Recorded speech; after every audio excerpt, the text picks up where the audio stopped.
স্বপনে শুধু করি বসবাস।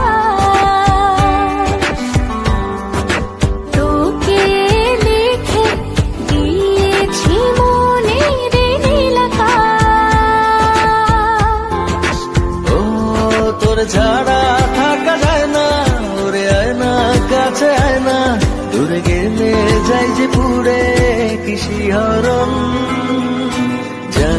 জানি না আমি কি যে করি এখন, বুঝি না তোর মনটা পাবো কখন। জানি না